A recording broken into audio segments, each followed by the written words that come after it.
Hello guys, Assalamu alaikum. This is Hasnain Iftikhar. Today I have with me the Guru of Physics. मेरे बहुत अच्छे दोस्त मेरे साथ 10 साल से टीचिंग फ्रेटर्निटी में मौजूद हैं सर सैयद फैज़ान पाशा ए के पाशा भाई। सर क्या हाल है आपके, ठीक है? अल्हम्दुलिल्लाह सर, अस्सलाम वालेकुम। पहली बात तो गुरु ऑफ फिज़िक्स सर है, मैं नहीं, I am just an ordinary physics teacher and I think it's very good to have you with me today और on this podcast and let's begin the discussion. Sir आज के हमारा discussion का जो topic है ना, वो जनरली जो स्टूडेंट्स ए लेवल के या इंटरमीडिएट के इंजीनियरिंग को एज अ कैरियर के तौर पे परस्यू करना चाहते हैं, उनके बहुत सारे सवालात होते हैं एंड ऑब्वियसली मेरे ख्याल से वो आपसे भी बहुत सारे सवालात क्लासेस में पूछते होंगे। उन तमाम तर क्वेश्चंस को बेसिकली हमने आज के इस इन्फोकास्ट के अंदर एड्रेस करना है। सो आई विल बिगिन विद के जो सबसे पहला सवाल बहुत ज़्यादा पूछा जाता है कि हमें कौन सी डिसिप्लिन के अंदर इंजीनियरिंग करनी चाहिए। अब आप अगर गौर करें तो NED and all the engineering universities, अगर मैं बात करूँ, मुख्तलिफ डिसिप्लिन ऑफ़र कर रहे हैं, तो उस पर आपका क्या पर्टिकुलर इंस्टांस होता है? स्टूडेंट्स को आप किस तरह काउंसिल करते हैं रिगार्डिंग के कौन सा डिसिप्लिन ऑप्ट करना चाहिए? अच्छा, बिफोर कि मैं इस सवाल का जवाब दूं या इस पर अपनी ओपिनियन कोई प्रेजेंट करूं, आई थिंक पहले कुछ डिस्क्लेमर्स देने की ज़रूरत है। No doubt, no doubt. सबसे पहला डिस्क्लेमर ये है कि हम यहाँ पर जो भी डिस्कशन करने जा रहे हैं, हम पहले ही बता देते हैं कि लाइक ये कोई टेक्स्ट बुक डिस्कशन नहीं है, ये कोई हम थ्योरी कोई लॉ डिस्कस नहीं कर रहे हैं कि बस जो हम कह रहे हैं वही सही है। It's just our opinion based on our experience. I have done my electrical engineering from NED University. Sir has done his electronics engineering from NED University. And every time when we go in class, we quite often have this discussion. बच्चे हमेशा ये सवाल पूछते हैं कि sir like किस engineering university में जाना चाहिए और which engineering discipline. When I say engineering discipline, I mean किस department में जाना चाहिए. For example, electrical engineering करना चाहिए, mechanical करना चाहिए, civil करना चाहिए, computers करना चाहिए. And there are many other options. Electronics, telecom, metallurgy, बहुत सारे हैं। अब तो बहुत बड़ी लिस्ट आ गई है।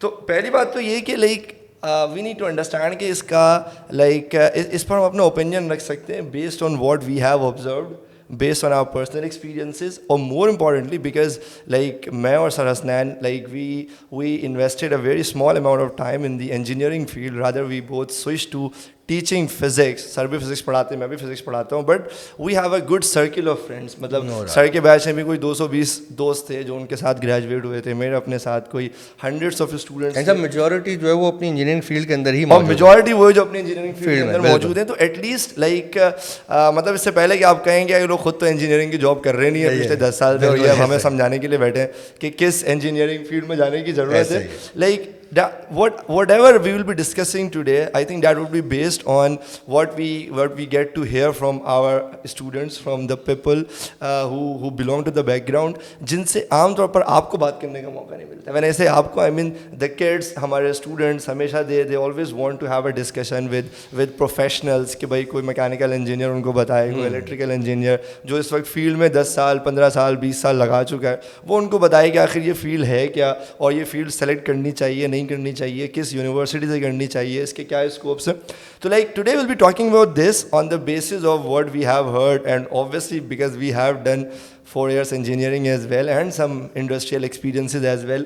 तो हम उसके बेसिस पर अपनी डिस्कशन शुरू करेंगे। या सर मैं थोड़ा सा इसके आगे जो क्वेश्चन इसमें बीच में आएंगे, मैं थोड़ा सा आपका इंडस्ट्रियल एक्सपीरियंस, चाहे वो जितना भी छोटा सा है, मेरा जितना भी छोटा सा इंडस्ट्रियल एक्सपीरियंस है, वो भी ज़रूर शेयर करेंगे रिगार्डिंग हमारा जो भी पर्टिकुलर डिसिप्लिन है इलेक्ट्रिकल और electronics. So sir let's start with the first question ना कि डिसिप्लिन कौन सा चूज़ करना चाहिए। अच्छा देखिए, there is no single answer to this question. मैं हमेशा क्लास में बच्चों को ये बात बोलता हूँ कि यार लाइक आई कैन नॉट से कि computer engineering is number 1, mechanical engineering is number 2, electrical engineering is number 3. You know, like you just cannot categorize this. I think this has a very customized answer. You know, आप किसी बच्चे से बात करते हो ना, तो लाइक ऐसा नहीं हो सकता कि कोई बच्चा हमारे पास आए या किसी भी काउंसलर के पास जाए और काउंसलर के पास जाके उससे पूछे कि यार मुझे किस इंजीनियरिंग यूनिवर्सिटी में किस डिसिप्लिन में एडमिशन लेना चाहिए, तो काउंसलर उसके सामने एक लिस्ट रख दे, भाई ये नंबर 1 है, ये नंबर 2 है, ये नंबर 3, ये नंबर 4 है। ठीक है, डिसिप्लिन की यूनिवर्सिटीज़ की रैंकिंग होती हैं, but I think it's a very customized answer. तो रादर देन हम आपको सिर्फ ये बता देंगे ये पहले नंबर पर दूसरे नंबर पर, जो कि ऑब्वियसली एक बहुत गलत आंसर होगा, will be talking about the approach. Will be talking about the principles कि आखिर जब आप ये डिसाइड कर रहे हो कि यार मुझे किसी इंजीनियरिंग यूनिवर्सिटी में जाना है, तो which engineering university should I opt and which discipline should I opt, तो आपने अपने आप से क्या क्या क्वेश्चंस पूछने हैं और फिर उसके क्या क्या आंसर्स आपके पास आते हैं। एंड आई थिंक इन क्वेश्चंस के बाद आप बेहतर डिसाइड कर सकेंगे कि which discipline can be the best discipline for you और which university can be the best university for you. And what are the questions? I think सबसे पहला क्वेश्चन तो आपने अपने आप से ये करना है कि यार मुझे इंजीनियरिंग करनी चाहिए भी या नहीं करनी चाहिए। I think that is the first question that you should ask yourself. You know, like quite often we see, क्योंकि मेरे अब्बा इंजीनियर, क्योंकि मेरे चाचा इंजीनियर, क्योंकि मैं जिस बंदे से बहुत ज़्यादा इंस्पायर्ड हूँ वो एक इंजीनियर है, इसलिए मुझे भी इंजीनियरिंग करनी चाहिए। ये आई थिंक सबसे ख़तरनाक होता है। I mean because I am starting this discussion from here because I experience this every year. अल्हम्दुलिल्लाह I got the opportunity to teach more than 500, 600, even 1000 students a year, जिनको हम ए लेवल्स में पढ़ाते हैं और यूनिवर्सिटी टेस्ट की preparation में पढ़ाते हैं, और हमारे सामने से वो बच्चे पढ़ के बेहतरीन यूनिवर्सिटीज़ में जा रहे होते हैं, और हमारे पास कोई 1-2 नंबर हो ना तो हम उसको इग्नोर कर दें। We always come up with good numbers, जहाँ पर लाइक हमारा पहला सवाल ये होता है यार why do you want to do engineering, and the answer is like कि सर लाइक सर नहीं पता, या सर इसलिए करना चाहते हैं क्योंकि शुरू से घर वालों ने बोला था इंजीनियरिंग करना है, तो फला इंजीनियर बहुत कमाता है, या इंजीनियरिंग में पैसा बहुत है, या इंजीनियरिंग में you know like these are the answers. I mean सबसे पहला क्वेश्चन, अच्छा अब तो सर कैसे पता लगेगा कि like whether I should do engineering और नॉट। तो इसमें सबसे पहला रूल तो ये समझ लें कि भाई किसी किस्म का प्रेशर नहीं होना चाहिए कि लाइक क्योंकि अब्बा इंजीनियर हैं, क्योंकि मैं इनसे देखिए आप किसी से इंस्पिरेशन लेते हैं ना तो आप उनकी पर्सनैलिटी से इंस्पायर होते हैं। You know like for example अक्सर होता है कभी कोई बच्चा, वैसे हम इतने इंस्पायरिंग है नहीं, बट अगर कोई बच्चा हमसे इंस्पायर्ड होता है ना तो हम उससे ये कहते हैं यार हमसे इंस्पायर्ड होने का मतलब ये नहीं है कि आप टीचर बन जाओ, यू नो कि आप मेरा प्रोफेशन अडॉप्ट कर लो। Rather you should look into, अगर किसी आप बंदे से इंस्पायर्ड हो तो आप देखो कि यार प्रोबेबली उसके अखलाक बहुत अच्छे होंगे, प्रोबेबली उसके वर्क एथिक्स बहुत अच्छे होंगे, वो किसी भी प्रोफेशन में अडॉप्ट किए जा सकते हैं, ना कि पहले उसका प्रोफेशन अडॉप्ट किया जाए और फिर आप उस बंदे से अपनी इंस्पिरेशन का हक अदा कर सकेंगे। तो पहले चीज़ तो ये नहीं करनी है। फिर आई थिंक जो सबसे इंपॉर्टेंट क्वेश्चन है that you should need to ask yourself is कि आप मैथ्स को कितना एंजॉय करते हैं। देखिए आई थिंक सर आप एग्री करेंगे इस बात से कि अगर आप एक इंजीनियरिंग के स्टूडेंट हैं तो आपने कुछ भी करना है या नहीं करना है, एक चीज़ आपने ज़रूर करना है कि आपने बहुत सारी मैथ्स पढ़नी है। No doubt, you know like अगर आप इंजीनियरिंग के 44 और हमारे टाइम में 44 कोर्सेज हुआ करते थे, जिसमें से there was a huge majority, I mean इतने कोर्सेज थे जो कि कोर मैथ्स के थे, math 1, math 2, math 3, numerical analysis, मतलब 4 सब्जेक्ट तो मुझे अभी याद भी है जो कि कोर मैथ्स के, यू नो आप यानी कैलकुलस 1, कैलकुलस 2, इतनी मैथ जिसकी कोई इंतहा नहीं। और अगर you do not enjoy maths, you know एक देखिए एक होता है मुझे मैथ्स समझ आ जाती है, एक होता है यार मैं मैथ्स को एंजॉय करता हूँ। जैसे हम जब क्लास में, मेरा मैथ्स पढ़ाने का एक्सपीरियंस बड़ा लिमिटेड रहा है, मैंने फिजिक्स ज़्यादा पढ़ाई है बिकॉज फिजिक्स में बट स्टिल मैथ्स बहुत ज़्यादा आती है। तो मैं हमेशा बच्चों से कहता हूँ कि यार देखो जब मैं आपको एक क्वेश्चन कराता हूँ और उसके बाद जब मैं उससे एक कंपैरेटिवली चैलेंजिंग क्वेश्चन क्लास में थ्रो करता हूँ कि अब उसको आप ट्राई करें, तो वो क्वेश्चन में जब डिफ़िकल्टी लेवल बढ़ता है तो डिफ़िकल्टी लेवल के बढ़ने से आप एक्साइटेड होते हो या आप डिप्रेस्ड होते हो। आई थिंक ये वो पॉइंट होता है जहाँ से आपको पता लग जाता है कि आप मैथ्स को एंजॉय कर रहे हो या आप ज़बरदस्ती पढ़ रहे हो। You know I have seen kids जहाँ पर हमने कोई एक क्वेश्चन थ्रो किया और हमने थोड़ा सा मुश्किल क्वेश्चन थ्रो किया, बच्चा जब फंसता है ना तो 2 तरह के बच्चे होते हैं। एक बच्चा वो होता है sir do you have more questions like this, sir आपके पास ऐसे और क्वेश्चन हैं जिनकी हम प्रैक्टिस कर सकें, यू नो, और सर मज़ा आ गया सर, ओ हो ये तो हमने सोचा ही नहीं था, ये क्या ट्रिक लग रही है इसमें। एक बच्चा होता है यार सर क्या इतने मुश्किल क्वेश्चंस करा रहे हैं, सर ऐसे और भी आएंगे, सर एग्जाम में इतने मुश्किल क्वेश्चंस आएंगे। यू नो आई थिंक यहाँ पर ना आपको अपने आप से सवाल पूछना होता है कि यार देखिए आपका मैथ्स को इंजॉय करना बहुत ज़रूरी है। यू नो इंजीनियरिंग यूनिवर्सिटी में आप टेक्निकल, देखिए हम हमेशा कहते हैं ना इंजीनियरिंग एंड टेक्नोलॉजी, आपका इंजीनियरिंग यूनिवर्सिटी में लाइक लोगों के शायद एक पर्सपेक्टिव ये होता है कि वहाँ पे जाके उन्होंने जनरेटर बनाना है, उन्होंने मोटर बनाना है, उन्होंने स्क्रू टाइट करने, उन्होंने लकड़ियाँ काटनी है, डेफिनेटली करना है, but that is a minor part of what you will be doing in engineering. Rather engineers का काम होता है डिज़ाइन करना, चीज़ों को डिज़ाइन करने के लिए आपके मैथमेटिकल मॉडल्स को डेवलप करने की एबिलिटी आई थिंक बहुत स्ट्रॉन्ग होना ज़रूरी है। और एटलीस्ट आप you should have that thirst, आपके अंदर वो प्यास होनी चाहिए कि जब आपको मैथ्स पढ़ाई जाए तो आप क्वेश्चन मतलब रादर के आपको जब मैथ्स पढ़ाई जा रही है तो आप बस क्वेश्चन को सॉल्व करना सीख रहे हैं, रादर आप घुसे जा रहे हैं सर इसकी क्या एप्लीकेशन है, सर ये जो नंबर ई है ये क्या है, ये कैसे आया, ये क्यों हर जगह इस्तेमाल हो रहा है, सर ये पाए क्या है। I mean starting from very basics and then going to some of the very beautiful equations of maths and calculus, sir ये कैसे आई, सर ये कहाँ इस्तेमाल होगा। If you have this thirst, तो I think engineering is definitely for you. I think यहाँ पर आप ये decide कर सकते हैं कि यार you are definitely going for engineering. That is probably probably not the only thing, but one of the factors that will probably have the greatest magnitude in deciding whether you should go for engineering or not. So sir, आप agree करेंगे इससे? Agree 200% agree करता हूँ। इसका मतलब ये हुआ कि सर एक तो ये है कि किसी दूसरे को एज अ इंस्पिरेशन कंसीडर करना एक अलग बात है, और उसको देखते हुए प्रोफेशनल चीज़ों को डिसाइड करना एक अलग बात है। Secondly, a student who is good at mathematics, ये मैं ये कह सकता हूँ सबसे इम्पॉर्टेंट की फैक्टर है कि अगर आप अपने आप को इंजीनियरिंग डिसिप्लिन की तरफ लेके जाना चाहते हैं। बट सर फिर भी बच्चा तो बच्चा है ना सर, बच्चा तो बच्चा है ना सर। मैं अभी फिर भी मैं आपको ये कहूँगा, अगर लेट से आप मैं इस बात से आपसे 200% भी एग्री करता हूँ जो आपने पहली बात बोली कि यार कोई काउंसलर कहता है कि भाई CS नंबर 1 है, इलेक्ट्रिकल नंबर 2 है, मैकेनिकल नंबर 3 है, एंड कोई भी XYZ रैंकिंग दे देता है। इसमें तो नॉर्मली मैं अपनी क्लासेस में भी ये बात कर रहा होता हूँ कि देखें, बात दरअसल ये है कि आप लोग हमेशा जब मुझसे क्वेश्चन पूछते हैं ना कि सर वो जो लास्ट ईयर का कट ऑफ है ना उसमें नंबर 1 जो है ना वो इलेक्ट्रॉनिक्स है सर, या लास्ट ईयर का जो कट ऑफ है ना उसमें नंबर 1 टेलीकॉम है। और मैं उनको अमूमन ये बात समझाता हूँ कि भाई देखो, बात दरअसल ये है कि यूँ समझो कि 500 बच्चों ने यूनिवर्सिटी के लिए अप्लाई किया, उनमें से मेरिट लिस्ट बनी, और ऑब्वियसली बात है पहले जो 100 बच्चे थे उनकी परसेंटेज इक्विवेलेंसी कह लें या इंटरमीडिएट का बच्चा कह लें, उसकी परसेंटेज थी सबकी 100 बच्चों की जो सबकी पहली परसेंटेज थी ना 100 की, वो थी 88, और उन 88 के 88 ने टेलीकॉम ऑप्ट कर लिया। ठीक है, तो भाई उस साल के लिए नंबर 1 हो गई है टेलीकॉम। बट इसका मतलब ये नहीं कि दुनिया में टेलीकॉम नंबर 1 इंजीनियरिंग फील्ड है। बिल्कुल। तो फिर भी अगर मैं आपको ये कहूँ कि इस क्वेश्चन में मैं थोड़ा सा इसको ऐड ऑन इस तरह करता हूँ कि सर लेट से एक स्टूडेंट आपसे आके पूछता है कि सर चलें लेट से आपने उस बात का तो जवाब दे दिया कि भाई जितने भी डिसिप्लिन हैं उसके अंदर पहले तो अपने आप से ये फैसला करो कि अगर मैथमेटिशियन हो तो इंजीनियरिंग की तरफ जाओ।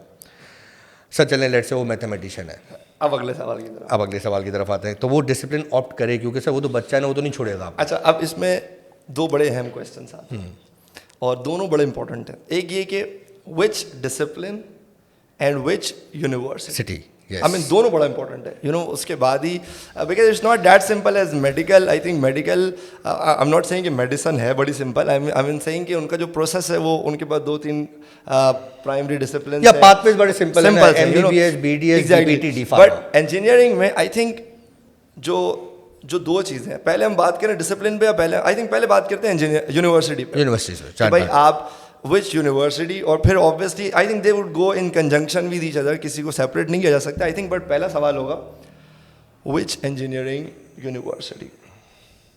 इसका सबसे बेहतरीन जवाब है what are the circumstances that you have, because when we talk about which engineering university we are talking about whether we should go international और whether we should go local.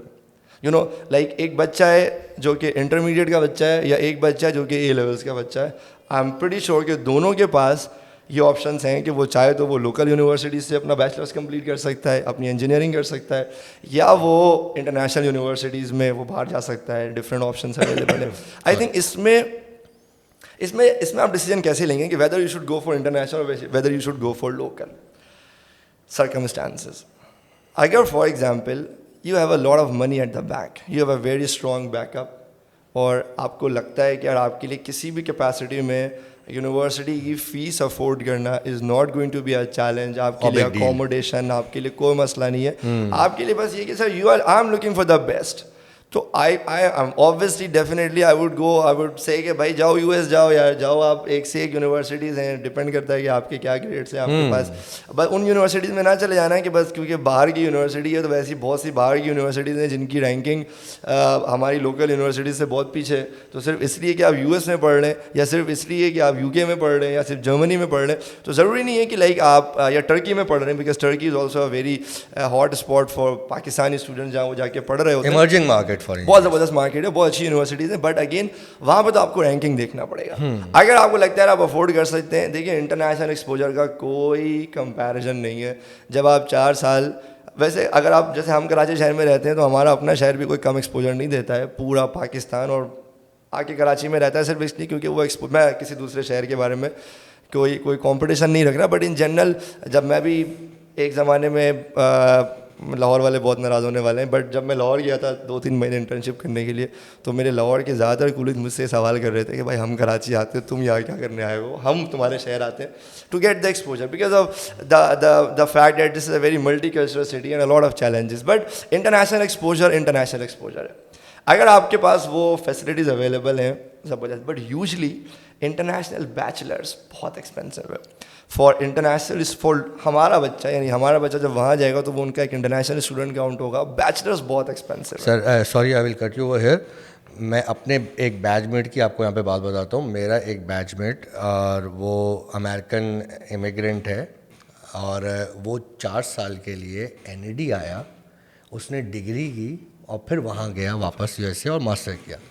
तो just to second your statement, मैंने एक example सिर्फ coat किया, please sir continue. Sir और बिल्कुल sir, देखिए मेरे ख्याल से पूरी दुनिया में अगर आप यूनिवर्सिटीज़ की लिस्ट निकालें और जिन रैंकिंग में हमारे पास NUST, GIK, NED, PIAS world wide जिस रैंकिंग पे आती है ना, और उस रैंक्ड यूनिवर्सिटी की आप फीस उठा के देखें और फिर आप इन यूनिवर्सिटीज़ की फीस उठा के देखें सर, इट्स नॉट के कोई इनकी 20%, 30%, ओ भाई 90% भी आप बोलोगे ना शायद उससे भी कम फीस है इनकी, you know, like it's like मुश्किल से 10%।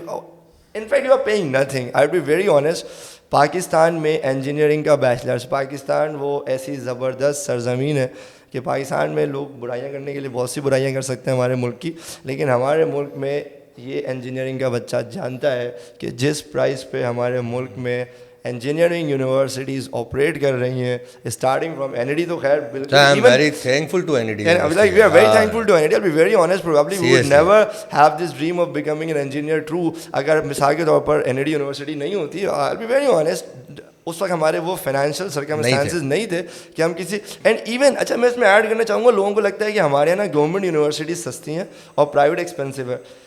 कंपैरेटिवली प्राइवेट एक्सपेंसिव है, but still if you compare the prices of private universities, आप NUST की, आप GIK की, आप PIAS की फ़ीस को अगर आप उस रैंकिंग की इंटरनेशनल यूनिवर्सिटीज़ की फ़ीस से कंपेयर करेंगे ना यार, आपको लग पता जाएगा ये किसी प्राइस पे काम नहीं। I give you the example ना सर, तकरीबन GIK, NUST, COMSET, PIAS, अगर इन सारी इंटरनेशनल यूनिवर्सिटीज़ को भी मैं सबकी एक एवरेज फीस भी आपको बोलूँ ना 4 साल की मिला के भी, तो इट्स अराउंड 6 to 7 मिलियन, मुश्किल से, ठीक है ना। मुश्किल। और ऑन द कॉन्ट्रेरी अगर आप इंटरनेशनल यूनिवर्सिटीज़ की बात करें तो मेरे ख्याल से 6 से 7 करोड़ रुपए हैं सर 4 साल के, मुश्किल से। बड़ा ज़मीन आसमान का फ़र्क है। मैं अपनी फ़ीस बताऊँ आपको NED की, NED फिर भी माशाल्लाह से अब तो थोड़ा सा बेहतर की तरफ चला गया और सेमेस्टर वाइज की वजह से मैं ये तो कहूँगा कि एक्सपेंसिव तो अभी भी नहीं है, लेकिन फिर भी हमसे तो अभी एक्सपेंसिव हो गया।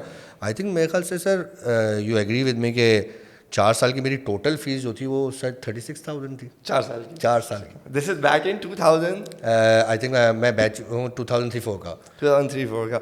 I graduated back in the year 2015, जहाँ पे आई थिंक कोई 25-30 हज़ार रुपये सेमेस्टर फीस हुआ करती थी, विच वॉज नथिंग। उस ज़माने में मैं ट्यूशन्स पढ़ा के ना कोई 25-30 हज़ार रुपये कमा लिया करता था, तो लाइक मेरे लिए never it was a problem to afford, and like I would be always thankful to Pakistan and people leading this universities. तो बहरहाल coming back to the question, तो बिकॉज आई नो कि मुश्किल से 5% of the people listing to us, मुश्किल से in fact less than 5% would qualify to the category where they can go to international universities for bachelors.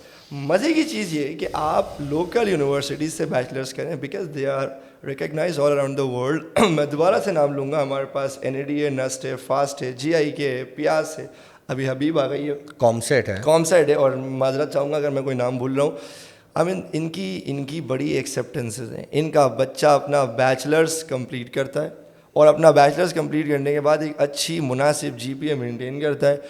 हमारे मुल्क में masters का इंफ्रास्ट्रक्चर मेरे ओपिनियन के मुताबिक कंपैरेटिवली वीक है। हमारे मुल्क के मास्टर्स की, इंजीनियरिंग की बात कर रहा हूँ, कोई ख़ास वैल्यू नहीं है या उस लेवल का इम्पैक्ट क्रिएट नहीं कर पा रहे हैं जिस लेवल का हमारा मुल्क में जो बैचलर्स है ना, हमारा बच्चा बैचलर्स करता है, अच्छी जीपीए लेता है और ठक करके you name the top universities in US, Germany, Europe, जहाँ वो बेहतरीन स्कॉलरशिप्स पे जाता है ऑन द बेसिस ऑफ कि उसने क्या प्रोजेक्ट किया था बैचलर्स पे। तो I think the road map would be to get into a good local university, maintain a good GPA in 4 years with good projects, with good research work, and you should have this in your mind कि मुझे इस 4 साल को complete करने के फ़ौरन बाद like I need to go to some top universities in the world depending upon कि मेरी क्या फील्ड है, ठीक है। और उस हवाले से लाइक कौन सी यूनिवर्सिटीज़ बेहतर हो सकती हैं, फिर उसमें भी बहुत मैटर करता है। आगे मास्टर्स करते हुए भी डिपेंड करता है कि आपके पास क्या फाइनेंशियल पोजीशन है, स्कॉलरशिप पे आप जा सकते हैं या अगर आपके पास पैसा है तो आप बेहतर भी कर सकते हैं। सो सर इसका मतलब मैं थोड़ा सा आपके पूरे डिटेल्ड आंसर को अगर समराइज़ करूं तो पहला पॉइंट ये है कि a student must be good at mathematics, तो इंजीनियरिंग में आ गया। अब इंजीनियरिंग में आने के बाद उसके पास 2 रास्ते हैं, अगर उसके पास कोई फाइनेंशियल कंस्ट्रेंट नहीं है तो सर वो तो फिर बादशाह है, ठीक है। वो इंटरनेशनली जाना चाहता है बैचलर करने, चाहे लोकल करना चाहता है लोकल करना चाहे। अगर उसके पास फाइनेंशियल कंस्ट्रेंट है तो फिर लोकल करें। अच्छा सर, अगर लोकल में भी लेट्स से सर आपको भी पता है, मुझे भी पता है, ऐसे बहुत सारे स्टूडेंट्स हमारे पास होते हैं जो 6 to 7 मिलियन भी अफोर्ड नहीं कर सकते। तो आई थिंक मैं ख्याल से मैं उससे ये समझाऊँ कि फिर वो अपने कैरियर को बिल्कुल कन्फाइन करते हुए टुवर्ड्स एनईडी ले आए। नहीं, इस पे मैं बड़ी डिबेट करूँगा। देखें लाइक बहरहाल ये इंजीनियरिंग की डिस्कशन है, बट सर मैंने तो अपने पास यूज़र में देखा है, हमारे पास हर साल सबसे ज़्यादा एक्सेप्टेंस आती है ऑल अराउंड द वर्ल्ड। अभी हमारे पास स्टैट्स हैं, आगा खान में टोटल 100 एडमिशन्स हुए all around the world, 30 from user, 70 from rest of the world. Sir हर साल हमारे पास आगा खान की फ़ीस तो फिर भी ज़्यादा है ना सर, हाँ। वहाँ की फ़ीस तो बहुत ज़्यादा है ना सर, आई थिंक 1 करोड़ रुपये से ऊपर का है कम से कम उनका बैचलर, ठीक है।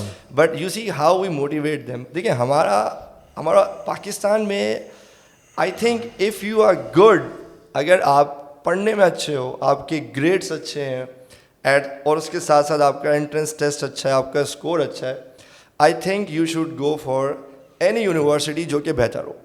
like I would say there was a time when NED, मैं खुद भी NED का ग्रेजुएट हूँ, NED university was top notch. Probably आप अपने अगर आप वैसे ही लिस्ट डाउन करेंगे तो आप वैसे ही कहोगे NED was number 1. But I think with the passage of time the competition is developing, which is very healthy for the engineering environment in Pakistan.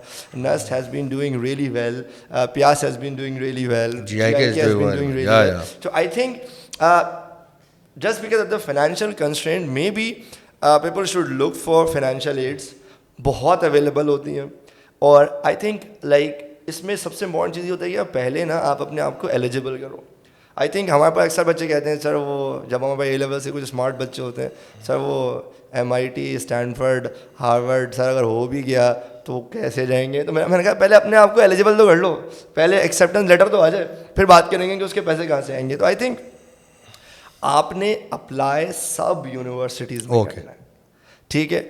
ये बहुत सेकेंडरी डिस्कशन है कि भाई मेरे पास 4 यूनिवर्सिटीज़ के ऑफर्स पड़े हुए हैं, मेरे पास 4 यूनिवर्सिटीज़ के ऑफर लेटर्स पड़े हुए हैं, एंड नाउ अब ये मेरी कॉल है कि मैं क्या अफोर्ड कर सकता हूँ, मेरे लिए क्या कन्वीनियंट है। तो जो एक बहुत बड़ी मिस्टेक करते हैं ना इंजीनियरिंग में बच्चे, वो क्या करते हैं कि वो पहले डिसाइड कर लेते हैं कि मुझे NUST जाना है, मुझे NED जाना है। आई थिंक जब हम बच्चों को यूनिवर्सिटी टेस्ट की प्रिपरेशन करा रहे होते हैं तो हम उनसे कहते हैं यार देखिए अगर आपने NUST की, PIAS की या आपने GIK की प्रिपरेशन कर ली है तो ऑलमोस्ट आपने हर यूनिवर्सिटी के इंजीनियरिंग एंट्रेंस टेस्ट की तैयारी कर ली। एंट्रेंस टेस्ट की फ़ीस कोई ख़ास नहीं होती, 4,000-5,000 रुपये होती है, which is a fair cost. तो वो आपने हर हाल में हर यूनिवर्सिटी, गिवन द फैक्ट कि वो आपकी लिस्ट में है ही नहीं, आपने टेस्ट उसका देना है। सर मैं भी अपने टाइम में मैं डिसाइडेड था कि मुझे जाना है, मुझे NED जाना है, बट मैंने टेस्ट ऑलमोस्ट हर यूनिवर्सिटी का दिया था। उससे 2 फ़ायदा होता है, एक तो यार आप अपना पोटेंशियल भी डिस्कवर करते हो, एंड यू नेवर नो यार आपके पास जितने ज़्यादा ऑप्शंस उतना बेहतर है ना। आप उसके बाद डिसाइड करो यार कि आप क्या कर सकते हो, एंड यू नेवर नो अल्लाह ताला आपके लिए कहाँ से रास्ते बना दे। यूनिवर्सिटीज़ के पास इतनी स्कॉलरशिप्स होती हैं सर, हमारे पास जब NED यूनिवर्सिटीज़ में 25,000 रुपये सेमेस्टर की फ़ीस थी, उसने भी सर हमारी आधी यूनिवर्सिटी के बच्चे जो थे ना वो स्कॉलरशिप पे फीस जमा करते थे। आपको पता होगा एनडी में कितनी स्कॉलरशिप्स होती थी उस 25,000 रुपये सेमेस्टर के फीस देने के लिए। आप हबीब पे जाएं, they are very generous in giving scholarships. You talk about HEC की स्कॉलरशिप्स होती हैं, HEC की स्कॉलरशिप्स होती हैं। आई थिंक रादर कि आप ड्रॉप कर दो सिर्फ ये सोच के कि अब मैं थोड़ी अफोर्ड कर सकता हूँ। You should look for the options कि यार मैं किस तरह से, और आई थिंक इसमें कोई बुराई नहीं है, इसमें कोई शर्म नहीं है कि यार क्या मैं किसी डोनेशन पे पढ़ रहा हूँ। ओ भाई, आप वापस करोगे मुल्क को, आप कुछ बन जाओगे, आप ये इससे कई गुना ज़्यादा पैसा इसी मुल्क को वापस करोगे in the form of charity, in the form of your honest services and what not. तो आई थिंक सबसे इंपॉर्टेंट चीज़ ये कि फाइनेंशियल कॉन्स्टेंट पाकिस्तान में वैसे ही फ़ीस कम है, पहले हमें इसको क्लियर कर लेना चाहिए। हाँ, ऑब्वियसली बात है पाकिस्तान में लोगों का फिर इनकम भी तो कम है in comparison with foreign countries. तो जाहिर सी बात है एक प्रॉब्लम आती है कि भाई ठीक है आप कह रहे हो US से बहुत कम है, तो हमारा वेज भी तो वैसा ही है ना, हमारी इनकम भी तो, हमारे पास लाइक पेरेंट्स की किसी की तनख्वाह 25,000 है, किसी की 40,000 है, किसी की 50,000 है, माशाल्लाह बहुत सारे बच्चों की जिम्मेदारी है। तो उसमें I think students should also take some burden on themselves. Karachi शहर में या इवन किसी भी बड़े शहर में आप रहते हो, ऑनलाइन का ज़माना है, आप अपने कुछ छोटे मोटे एक्स्ट्रा अर्निंग के रास्ते एवेन्यूज़ खोल सकते हो जिससे आप थोड़ा बहुत अफोर्ड कर सकते हो। But never drop your dream university right from the beginning just because you think you cannot afford it, you know. So I think you should look for all the options.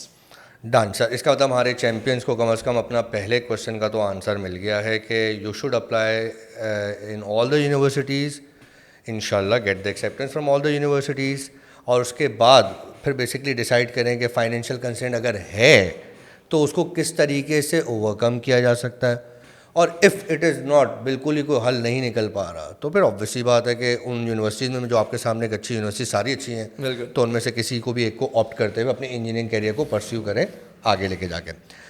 Sir क्या आप कुछ add करेंगे? हाँ, मैं अब I think हम बात करेंगे डिसिप्लिन। हाँ, मैं वही मैंने कहा था। अब अगला क्वेश्चन हमारा सर ये है कि डिसिप्लिन। सर वो डिसिप्लिन वाली बात तो सर अभी भी मैं आपके साथ फिर वही आऊँगा। सर मैं एक स्टूडेंट हूँ, ठीक है, मैं आपके पास आया हूँ, आपका A लेवल का लेक्चर ख़त्म हो चुका है, ठीक है, आपको मैंने पीछे से बात मारी है sir Pasha, common scenario ready face every day, ताकि मैं आपको उस एक्चुअल फेस में लेकर आऊँ ना। Sir Pasha I have a question. हाँ, आ जाओ, बाहर आ जाओ, ठीक है सर। मैं बाहर गया सर, वो मैंने इंजीनियरिंग करनी है, तो सर मैं कौन सा डिसिप्लिन करूँ? सर इलेक्ट्रिकल है, मैकेनिकल है, सिविल है, इलेक्ट्रॉनिक्स है, टेलीकॉम है, कंप्यूटर है, BCIT है, मेटलर्जी है, अर्बन है, आर्किटेक्चर है, IM है। सर मतलब लिस्ट is so long कि even I cannot, I think energy में इस वक्त more than 21 जो कि इस वक्त काम कर रही हैं, they are all doing a great job. अच्छा, अब यहाँ पर we need to come back to the same question because I was saying कि जो engineering discipline और engineering university, you need to think collectively because again वही वाली बात है कि यार आप बोलो sir should I go NUST or should I go FAST? So my question would be which discipline? Maybe if you want to do computer engineering, if you want to go computer sciences, if you want to go your BS in computers or software, I would definitely say go FAST. Because मेरा personal opinion है, मैं गलत भी हो सकता हूँ, but मेरे साथ में जितने भी मेरे दोस्त हैं, इवन जो मेरे सीनियर्स भी हैं, जो मेरे कुछ जूनियर्स भी हैं जो अभी रिसेंटली ग्रेजुएट हो रहे हैं, और जिस तरह से फास्ट यूनिवर्सिटी के कंप्यूटर साइंसेज के ग्रेजुएट्स को इस वक्त इंडस्ट्री हाथों हाथ ले रही है, जॉब्स ऑफर कर रही है, और वो बच्चे अपने बेहतरीन स्टार्टअप्स पे काम कर रहे हैं। I will cut you over sir, फिर मैं एग्जाम्पल से आपको कोट करता हूँ। अभी रिसेंटली मेरे एक स्टूडेंट ने ग्रेजुएट किया फास्ट से, ठीक है, और सर विद इन 2 months मैं सॉफ्टवेयर हाउस का नाम भूल गया हूँ, मतलब एक जैसे मोटिवेशन सर, बाकी रिस्क की तो वादा जो है वो अल्लाह ताला ने किया हुआ है, वो अंगूठे छाप को भी अरबपति बना दे और बैचलर वालों को जो है वो कुछ ना दे, हज़ारों दे, वो तो मैं इस पर बात नहीं कर रहा, just for the motivation sir माशाल्लाह से अराउंड 1.5 लाख के ऊपर पर मंथ उसकी starting salary. Seriously I mean 2-2, 3-3, 4-4 lakh. I mean मैं वैसे usually I don't want to talk about, sir भी ये एग्री करेंगे, सर ने भी कहा कि यार लाइक हम मॉनेटरी टर्म्स से बात नहीं करें, but obviously just for motivation के यूजुअली इंजीनियर्स की जो स्टार्टिंग सैलरी, तो एक सवाल आता है ना यार, इंजीनियरिंग वालों को तो स्टार्टिंग सैलरी 15 से 20 हज़ार रुपये होती है, हम इंजीनियरिंग करें क्यों सर, हम अपना बिजनेस कर लेते हैं, वो एक अच्छी चीज़ है। ये एक अलग सवाल है, इस पे भी हम बड़ी डिबेटेबल, हाँ, बड़ी लंबी डिस्कशन कर करेंगे सकते हैं। कि आखिर engineering But today this is not our topic, so that's why. बिल्कुल बिल्कुल। तो आई थिंक जैसे फास्ट हो गया, आईबीए हो गया, आईबीए का कंप्यूटर साइंसेज बहुत कम लोग अवेयर हैं, they have been doing an extraordinary good job. job, very I good mean, लोगों job, के sir. ध्यान में IBA is Institute of Business Administration, ये तो बिजनेस वाले हैं, ये कैसे कंप्यूटर साइंसेज कराएंगे? I think computer sciences definitely करा सकते हैं, बिकॉज शायद out of the other engineerings computer sciences में शायद वो इंजीनियरिंग इंफ्रास्ट्रक्चर रिक्वायर्ड नहीं होता जो इलेक्ट्रिकल, मैकेनिकल, सिविल में जिस तरह की Required. आपको Labs लैब्स चाहिए, इंफ्रास्ट्रक्चर yeah, चाहिए, yeah, एक्सपर्टीज yeah. चाहिए, लोग बड़ी मुश्किल से मिलते हैं। तो अब again coming back to the same question कि यार like you want to do electrical engineering, you want to do mechanical engineering, you want to do computer sciences, उसके बाद ही आप डिसाइड कर सकोगे कि यार which university should be the best. The reason why I am constantly saying that you apply on every university and when you come to me you should come to me with a question कि sir इस university में इस discipline में admission offer हो रहा है और इन universities में इस डिसिप्लिन में एडमिशन ऑफर हो रहा है, and then we can be in a better position to talk about कि like which university you should opt for. But coming back to the same question, discipline. I think जो मैं हमेशा बच्चों से एक बात कहता हूँ कि देखें किस इंजीनियरिंग डिसिप्लिन को आपने ऑप्ट करना है, ये डिसाइड करेगा आपका पर्सनल इंटरेस्ट, और उसके बाद दूसरी चीज़ आएगी उसकी मार्केट वैल्यू। पर्सनल इंटरेस्ट हमेशा पहले नंबर पे आएगा। अच्छा, हमेशा बच्चों में एक सवाल होता है कि सर हमें कैसे पता लगेगा हमारा किस इंजीनियरिंग डिसिप्लिन में ज़्यादा इंटरेस्ट है? तो मैं उनसे कहता हूँ बहुत सिंपल है, आपने ए लेवल्स में मैकेनिक्स भी पढ़ी है, आपने फोर्सेस मोशन भी पढ़े हैं, आपने ए लेवल्स में इलेक्ट्रिसिटी, इलेक्ट्रोमैग्नेटिक इंडक्शन भी पढ़ा है, आपने ए लेवल्स में कंप्यूटर साइंसेस भी पढ़ी है, तो आपको कौन से सब्जेक्ट्स हैं जो कि ज़्यादा एक्साइट करते हैं? वो कौन से सब्जेक्ट हैं जिनको पढ़ के आपको मज़ा आता है? जैसे मैंने इलेक्ट्रिकल इंजीनियरिंग सिर्फ इसलिए ऑप्ट की थी because I had an amazing physics teacher जो हम दोनों के म्यूचुअल टीचर हैं, and he was like just extra ordinary. उन्होंने जिस तरह इलेक्ट्रोमैग्नेटिक इंडक्शन, इलेक्ट्रोमैग्नेटिज्म, इलेक्ट्रिसिटी पढ़ाया सर, आप कहाँ यादों में लेके सर मैं तो दीवाना हो गया था सर। लाइक मैं तो क्लास में बैठे बैठे डिसाइड कर चुका था कि भाई मुझे यही इंजीनियरिंग करनी है। तो आई थिंक ये एक बड़ा इंपॉर्टेंट है कि यार आपने जो ए लेवल्स के 2 साल पढ़े उसमें आपने क्या इन्जॉय किया है। Maybe like you would love to go with those subjects. अब इसमें एक क्वेश्चन ये फिजिक्स एंड मैथ्स दोनों के टीचर मैं हाँ ये थोड़ा सा हम आउट ऑफ कंटेक्स्ट जा रहे हैं, बट ऑनेस्टली स्पीकिंग हम दोनों के फिजिक्स और मैथ्स के टीचर्स थे और उन्होंने हमें जितना इंस्पायर किया है, लाइक हमने ज़िंदगी में बड़े टीचर्स मिले, अच्छे अच्छे मिले, बट कुछ लोग होते हैं जो बड़े एक्स्ट्राऑर्डिनरी थे। चलते चलते बस हम बात कर लेते हैं। आई मीन शायद बहुत बड़ा हम पर खुदा का करम था कि हमें वो टीचर्स मिले जिन्होंने हमें शायद हमारी ज़िंदगियाँ बदल दी। तो coming back to the same question कि एक वो होता है कि अच्छा एक जो आज का बच्चा है ना, which is very positive in comparison with us, क्योंकि उसके पास इंटरनेट है, उसके पास बहुत सारी चीज़ें हैं, उसका शायद कुछ चीज़ों में हमसे भी एक्सपोजर ज़्यादा है, तो वो ना बड़े मज़े की इंजीनियरिंग डिसिप्लिन्स के नाम लेकर आता है। Sir I want to do aeronautics, actuarial sciences, sir I want to do this, sir I want to do metallurgy, I want to do ये। I mean these are very fascinating fields of sciences and I would love our students to go there, but there is a problem like what I personally advise kids is कि यार probably you should prefer going into a mother field when you're doing your bachelor's. Like go for mechanical, go for electrical, go for civil. I mean these are the engineerings that would open up almost a lot of avenues for you. Like maybe जैसे मैं अगर अपनी electrical engineering की बात करूँ तो एक electrical engineer जब अपनी engineering complete करता है तो out of 44 courses, given the fact कि मेजॉरिटी ऑफ तो जनरल मैथ्स कोर्स होते हैं जो कि सभी पढ़ते हैं, हमने टेलीकम्युनिकेशन 1 पढ़ी, हमने टेलीकम्युनिकेशन 2 पढ़ी, हमने बेसिक इलेक्ट्रिकल इंजीनियरिंग पढ़ी, हमने कंप्यूटर लैंग्वेजेस पढ़ी, हमने कंप्यूटर साइंसेज अच्छी खासी पढ़ी, हमने माइक्रो प्रोसेसिंग पढ़ी, बेसिक इलेक्ट्रॉनिक्स पढ़ी, यू नो। अब उससे हमें फ़ायदा क्या हुआ कि हमें हर सब्जेक्ट का एक्सपोजर मिला। पावर सिस्टम्स हमारा मेजर था, बट नाउ अब जो मास्टर्स होता है ना वो किसी एक स्पेशलाइज्ड सब्जेक्ट में ही होता है। तो आई थिंक जब आपका 4 साल कंप्लीट हो चुका होगा, आप अपना इंजीनियरिंग एक अच्छे जीपीए से कंप्लीट कर चुके होंगे, तो अब आपके लिए 2 चीज़ें होंगी। अब आपका वो टाइम होगा जब आप डिसाइड करोगे। देखो एक चीज़ समझ लो, इंजीनियरिंग में सिर्फ लोकल यूनिवर्सिटी से बैचलर्स करने के बाद कोई बहुत ज़्यादा कन्विंसिंग करियर अपॉर्चुनिटीज़ आपको नहीं मिलेंगी, बहुत कंपैरेटिवली बहुत चैलेंजिंग है अनलेस कि आप मास्टर्स करो। और डेफिनेटली मास्टर्स के लिए पाकिस्तान में ऑप्शंस कम है, आप you go abroad and you do masters and preferably you should come back and serve the country.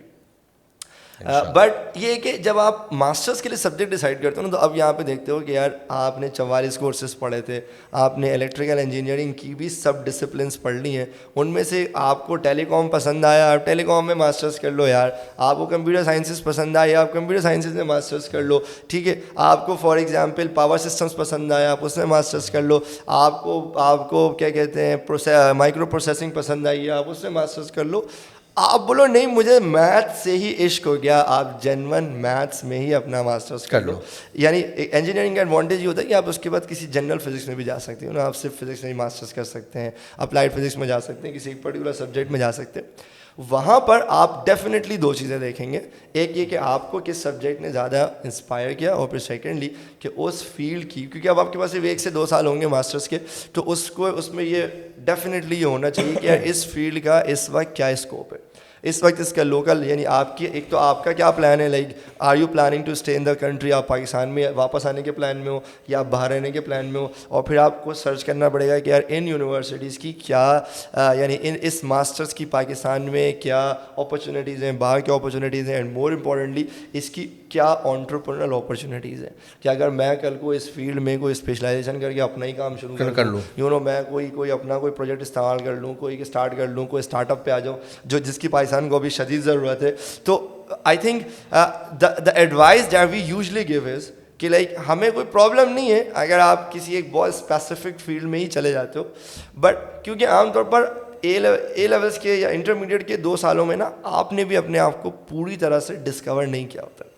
Eight times आप कह तो रहे होते हो कि यार I love this subject, but may be शायद 4 साल हैं यार यूनिवर्सिटीज़ के, आपको 4 साल में किसी मदर फील्ड में आपको 5-6 एक्सपोजर्स लेके आपका शायद इंक्लिनेशन किसी और टॉपिक की तरफ चले जाए कि यार I think maybe I should go my masters in this subject. तो I think that would always keep an option open for you. फिर अगेन इसमें भी बहुत सारे सब क्वेश्चंस अराइज होना शुरू हो जाते हैं कि नहीं सर मेरे अब्बा का तो बिजनेस ही इस चीज़ का है और मुझे इसी चीज़ का बिजनेस करना है, और मैं आई एम वेरी श्योर कि सर मुझे मेटलर्जी करने की ही ज़रूरत है, sir I am very sure कि मुझे इलेक्ट्रॉनिक्स करने की ही ज़रूरत है, मैं नहीं जा रहा इलेक्ट्रिकल इंजीनियरिंग करने, तो definitely you should go for that. तो आई थिंक जैसे when I started the discussion, मैंने उसी वक्त ये बात कही थी कि देखें आप सर इस बात से एग्री करेंगे कि there is no single answer, there is no single answer, maybe there are algorithms through which we should go कि if yes or no, if yes then you should go this, if yes or no then you should go there। वो मैं आपके हर answer के बाद थोड़ी summary बना देता हूँ। And like I'm really loving the way because मैं जब बोलना शुरू करता हूँ तो मैं बोलते ही जाता हूँ,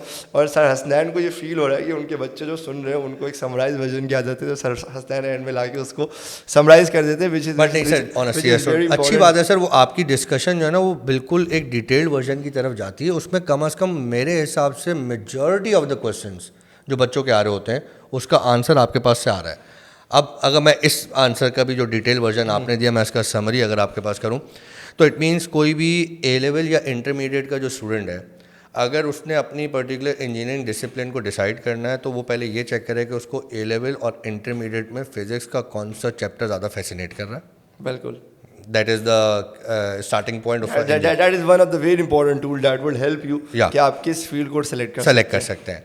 और ख़ास तौर पे बैचलर अगर के उसमें मदर फील्ड में कर लिया जाए तो फिर आपका जो कैरियर पाथवे है उसमें जो मास्टर है आप उसकी किसी भी डॉटर फील्ड में कर सकते हैं। एज जो सर पाशा ने अपने आंसर में डिस्कस भी किया कि अगर कोई बच्चा बैचलर इलेक्ट्रिकल में करता है तो वो master electronics, telecom, computer science इन सब में कर सकता है। सेम गोज़ फॉर सिविल में, अर्बन में कर सकता है, आर्किटेक्चर में कर सकता है। सेम गोज़ फॉर मैकेनिकल में, ऑटोमोटिव में कर सकता है। टेक्सटाइल मेरे ख्याल से मिक्स हो सकता है लेकिन उसका मास्टर फील्ड कंफर्म मैकेनिकल का नहीं बन सकता। मेटलर्जी अलबत्ता हो गया। सो सर 3 क्वेश्चन का आंसर हो गया। अच्छा लाइक इसमें थोड़ा सा ऐड करना चाहूँगा क्योंकि because I'm an electrical engineer, so I talked a lot about electrical engineering and maybe we need to talk a little more about the other fields जैसे कि मैकेनिकल हो गया, जैसे कि सिविल इंजीनियरिंग हो गया। देखिए like again the same question, like for example यार आपने ए लेवल में या इंटरमीडिएट में थर्मोडायनामिक्स पढ़ी है, ए लेवल्स में थोड़ा सा नाइंसाफी है बहुत थोड़ी सी थर्मोडायनामिक्स, इंटरमीडिएट में तो oh god second law of thermodynamics जिस लेवल के और सरसनैन से अगर आप पढ़े तो शायद वो तो आपको दीवाना ही कर दें। तो उसमें ये है कि लाइक अगर आपको फैसिनेट करता है यार may be you should go for mechanical engineering. वहाँ पे एक थोड़ा सा लाइटर नोट पे कहूँगा, एक सब्जेक्ट है fluid mechanics which is like hell challenging. हमारे दोस्त, मैंने नहीं पढ़ी, हमारे दोस्त कहते थे कि यार जिसको अल्लाह माफ़ करे बाप की बद्दुआ लगती है उसके नसीब में फ्लूइड मैकेनिक्स आती है, because it's very complex. But again like if this is motivating you, if this is what that excites you, तो then you should go for mechanical engineering. यार आपको पाइपलाइनिंग की तरफ जाना है, आपके मैकेनिकल सिस्टम्स आप उसमें इंटरेस्टेड हो यार, आपके फोर्सेस के कॉन्सेप्ट स्ट्रॉन्ग है, ठीक है, आपको वाटर फ्लो, आप I mean obviously mechanical engineering is probably very huge. यानी आपको हैरानी होगी कि अगर मैं आपसे कहूँ इलेक्ट्रिकल जनरेटर में ज़्यादा काम किसका होता है, तो आई थिंक कोई भी लेमैन कहेगा इलेक्ट्रिकल इंजीनियर का, but I be very honest 90% is mechanical engineering and only 10% is electrical engineering which is just the process of induction और थोड़ा बहुत, but like more than 90% is mechanical engineering. जब when we started doing our jobs we realise कि like अगर ये किसी power plant की job है, एक इलेक्ट्रिकल पावर प्लांट है, वहाँ बिजली घर है, बिजली बन रही है, तो वहाँ तो सबसे ज़्यादा वैकेंसीज इलेक्ट्रिकल इंजीनियर की होनी चाहिए थी। पता लगा नहीं, इलेक्ट्रिकल इंजीनियर बहुत थोड़े से चाहिए, मैकेनिकल इंजीनियर बहुत ज़्यादा चाहिए। उसकी वजह ये है कि वो जो पूरा जनरेटर काम कर रहा होता है, वो जो बड़ी बड़ी मशीनरीज काम कर रही होती है, उसमें मेजर काम आपके मैकेनिकल इंजीनियर्स का होता है। फिर सेकेंडली मरीन इंजीनियरिंग में obviously the mechanical engineers find a lot of space there, उनको वहाँ पे बहुत बेहतरीन अपॉर्चुनिटीज़ मिल रही होती हैं। If you are excited about doing mechanical marine engineering, marine sciences का, if I am not wrong, एक पूरा सब्जेक्ट ए लेवल फिजिक्स में एक पूरा फुल क्रेडिट सब्जेक्ट है, बट पढ़ाने वाले मिल नहीं पाते हैं, जिसकी वजह से काफ़ी कॉलेज ने कोशिश भी की है। जैसे ए लेवल फिजिक्स एक सब्जेक्ट है, वैसे मरीन साइंसेस पूरा एक सब्जेक्ट है, फुल क्रेडिट। बट बहरहाल तो बताने का मकसद ये है कि वो भी एक बड़े ज़बरदस्त हैं। ऑब्वियसली एरोडायनामिक्स की तरफ आप चले जाएँ, वो पूरी मैकेनिकल इंजीनियरिंग मेजरली आप वहाँ पर अपना जा सकते हैं, एरोनॉटिक्स की तरफ जा सकते हैं, एविएशन की तरफ जा सकते हैं। तो आई थिंक मे बी अगर mother of the mother fields की बात की जाए तो आई वुड डेफिनेटली से इट्स मैकेनिकल इंजीनियरिंग। एंड और जिस हिसाब से दुनिया में कंस्ट्रक्शन का प्रोसेस, इंफ्रास्ट्रक्चर के ऊपर काम चल रहा है, I think civil engineering is also one of the greatest, one of the biggest, one of the mother fields of engineering, जहाँ पे you should definitely try going for civil engineering. There are lot of career paths, career opportunities. Civil engineering में सबसे ज़बरदस्त चीज़ ये है कि सबसे ज़्यादा एंटरप्रेन्योरल अपॉर्चुनिटीज़ आप ज़बरदस्त, आप यार if you are a good civil engineer, if you have the authority, आप कुछ एक्सपीरियंसेस गेन करो, आप अपने प्रोजेक्ट्स करना शुरू करो। पाकिस्तान जैसे कंट्री में, Pakistan is a tax free country, I will say it again, Pakistan में नहीं उस तरह से टैक्सेस लिए जाते, पाकिस्तान में बिजनेस करना आसान है, वो एक डिबेटेबल डिस्कशन है, बट बहरहाल एंटरप्रेन्योरशिप अपॉर्चुनिटीज़ पाकिस्तान में बहुत ज़्यादा हैं। उसकी वजह यही है कि पाकिस्तान में हर दूसरे बंदे को नौकरी करनी है, तो जो ज़रा भी मेहनत करके अपने एंटरप्रेन्योर जर्नी स्टार्ट करता है तो कंपैरेटिवली आसानी से वो अपनी उस जर्नी में सक्सेसफुल हो सकता है।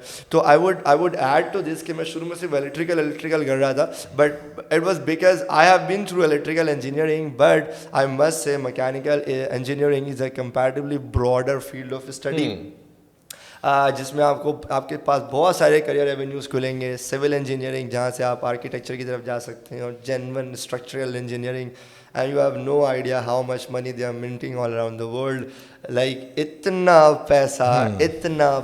I mean, if you guys are interested in monetary benefits, you guys have no idea how much those civil engineers made in Pakistan, and you go outside Pakistan, God, that's some insane numbers. सब UAE उठा लें, middle east उठा लें, बहुत construction चल रही है। अच्छा सर, मेरे अब यहाँ पे ना 3 रैपिड फायर क्वेश्चंस और आपके उसके 3 डिस्क्लेमर आंसर्स। वो डिस्क्लेमर मैं जब क्वेश्चन बोलूँगा ना तो आपको खुद ही समझ में आ जाएगा मैं उसके अंदर ये डिस्क्लेमर का वर्ड क्यों ऐड कर रहा हूँ।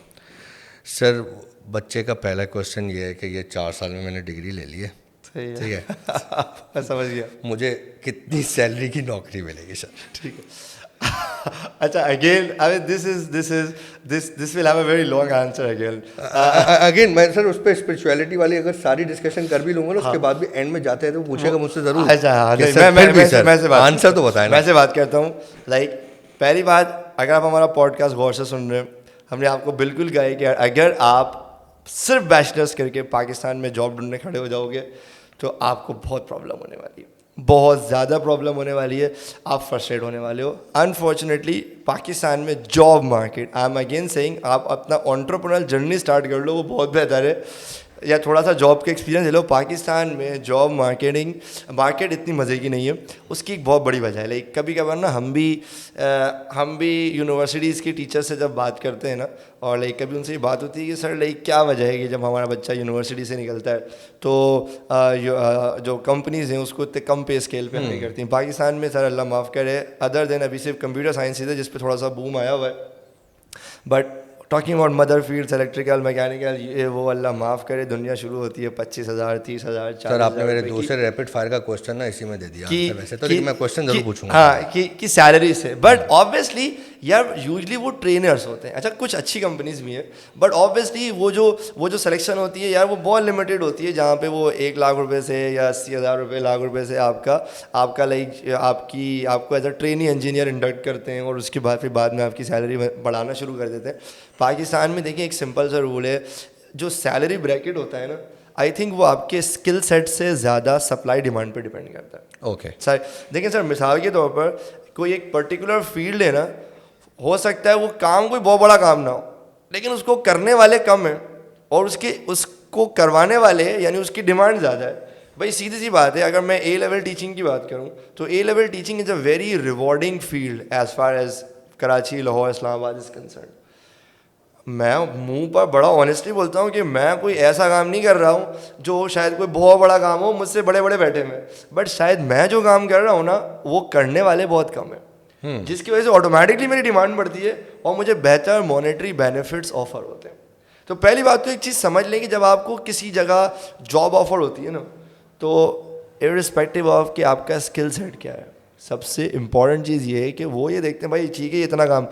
एक ऑर्गेनाइजेशन में एक बंदा है वो बहुत थोड़ा काम करता है, एक बंदा जो बहुत कॉम्प्लेक्स और बहुत बड़ा काम करता है, बट शायद वो कॉम्प्लेक्स बड़ा काम करने वाले मौजूद बहुत है ना, तो सर आप एग्री करेंगे कि वहाँ पर आपका पे स्केल कम होगा इन कंपैरिजन विद वो बंदा जो कोई ऐसा काम करता है जो नायाब है, यानी एक ऐसा काम करता है जिसको करने वाले बहुत कम है, तो ऑटोमेटिकली उसके मॉनेटरी बेनिफिट्स क्या होंगे। यानी कंप्यूटर साइंसेज में क्या वजह है कि यार 1.5-2 लाख रुपए से स्टार्टिंग सैलरी स्टार्ट हो रही है, 4-5 लाख रुपए की जॉब्स ऑफर हो रही है। उसकी वजह ये है कि डिस्पाइट के खपत आ रही है इंजीनियर्स की, डिमांड उससे कहीं ज़्यादा है।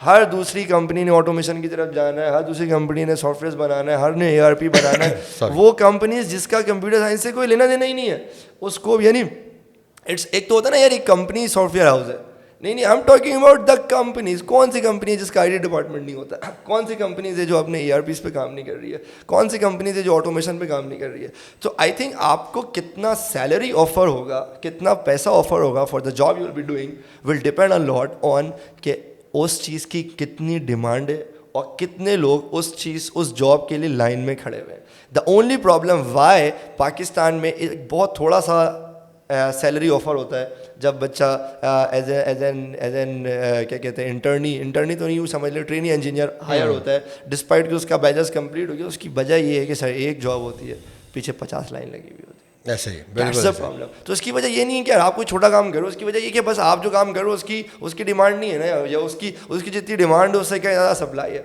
तो obviously the capitalist who are actually investing money in the business will definitely make full advantage of it, they are going to make full advantage of it. Oh भाई आपकी सैलरी कम होगी unless के, अच्छा बट इसमें eight the same time ये होती है sir trainee engineers की, बट ऑब्वियसली कंपनी आमतौर पर आपके ऊपर इन्वेस्ट कर रही होती है, आपको अपने इंफ्रास्ट्रक्चर से फेमिलियर करा रही होती है, अपने सीनियर लोगों की मॉनिटरिंग में आपसे काम करवा रही होती है, जिससे आप एक एक्सपोजर लेते हैं। एक अच्छी यूनिवर्सिटी का ग्रेजुएट ये बात जानता है, जैसे जब मैंने इंजीनियरिंग ग्रेजुएट किया था तो उस वक्त 1 से 2 साल इंजीनियरिंग की जॉब शॉप करने के बाद मैं तो टीचिंग फील्ड में आ गया था। मेरे वोंट माइंड आपकी सैलरी क्या सर ये मैं नहीं बता सकता सर इसके लिए पॉडकास्ट पहले बंद करना पड़ेगा।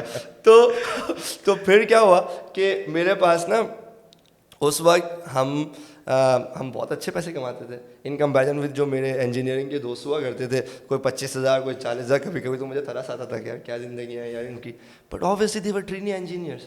आज 2015 से ग्रेजुएट होने के बाद मैं 2022 में बैठा हुआ हूँ। आज आप मेरे दोस्तों को उठाएं, and talk about their monetary benefits they're getting from the companies they're working, that's something very Extraordinary. handsome. Extraordinary. ठीक है, कुछ एक फ्रैक्शन है जो शायद अभी भी पाकिस्तान में स्ट्रगल कर रहा होगा, इतनी अच्छी जॉब सैलरी पे काम नहीं कर पा रहा होगा, बट मेजॉरिटी वो थे जिन्होंने अपना मास्टर्स कंप्लीट किया, मेजॉरिटी वो थे जो बाहर निकल गए, और तो खैर उनसे तो हम बात ही नहीं कर सकते हैं। मतलब I have a friend, in fact I have good number of friends जो उस वक्त डाउनटाउन मैनहट्टन में और कहाँ रह रहे हैं, और जिन अपार्टमेंट्स में रह रहे हैं, जो लाइफ स्टाइल गुजार रहे हैं, that is substantial, that is huge. But even जो पाकिस्तान में भी है with good experience that they have, they are now earning a good amount of money. But problem ये है कि इन्फ्लेशन इतना ज़्यादा हिट कर चुका है कि एक ज़माने में 1.5 लाख 2 लाख रुपए एक बहुत अच्छी सैलरी अज्यूम की जाती थी। पाकिस्तान में 1.5 लाख 2 लाख रुपए की सैलरी की अब कोई ख़ास वैल्यू नहीं रही। यानी एक होता था यार एक इंजीनियर है, पढ़ा लिखा है, इंजीनियर है, ये है, तो वो एक अच्छी लाइफ स्टाइल गुजार रहा है 7-8 साल के बाद। तो डिस्पाइट किया वो थोड़े बेहतर पैसे कमा भी रहे हैं, महंगाई ने कमर तोड़ी हुई है, तो शायद वो उस लाइफ स्टाइल को अडॉप्ट नहीं कर पा रहे हैं, जिसका only way out is an entrepreneurial journey. I just keep repeating this because नौकरी करके पाकिस्तान में रह के there is no way out कि आप अपनी गुर्बत मिटा सकें या आप एक अच्छा लाइफ स्टाइल गुजार सकें।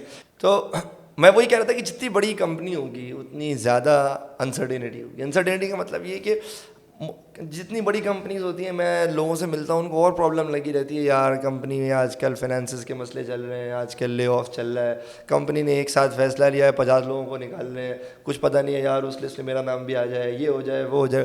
फिर सेकेंडली अब ऑब्वियसली कुछ लोग एग्री करेंगे, कुछ लोग डिसएग्री भी करेंगे, बट कॉर्पोरेट जॉब्स एक बड़ी ख़तरनाक जॉब होती है। Because of the person, I mean me as a person with an entrepreneurial mindset, I know कि किस तरह कॉर्पोरेट फर्म्स आपको एक गाड़ी भी दे देंगे, गाड़ी का पेट्रोल दे देंगे, एक मोबाइल फ़ोन दे देंगे, उसका बिल देना शुरू कर देंगे, इस तरह की 3-4 ऐसी चीज़ें दे देंगे जो आपकी ज़रूरत का हिस्सा है, और फिर आप परेशान हो जाओगे, यार अगर मैं कंपनी छोड़ूंगा तो गाड़ी भी चली जाएगी, वो भी चली जाएगी। इस बहाने आप कभी ज़िंदगी में अपनी गाड़ी करने का सोचते नहीं हो, इस बहाने आप ज़िंदगी में कभी अपने हिसाब से चीज़ों को डेवलप करने का सोचते नहीं हो। सर एक लाइन आ रही है, सर एक लाइन, क्या हम गुलाम हैं? क्या हम गुलाम हैं? तो वो इवेंचुअली मतलब because after studying from NED university I studied entrepreneurship from IBA, and like they were very clear about this कि at the end of the day you are corporate slaves. Despite कि आप शायद 6-8 लाख रुपए की तनख्वाह पे काम कर रहे हो, लेकिन रोज़ रात को आपके दिल में एक डर होता है कि अगर ये जॉब चली गई तो मैं कहाँ खड़ा हूँ। अरे एंटरप्रेन्योर जर्नी में आई थिंक ये इशू नहीं रहेगा। डन।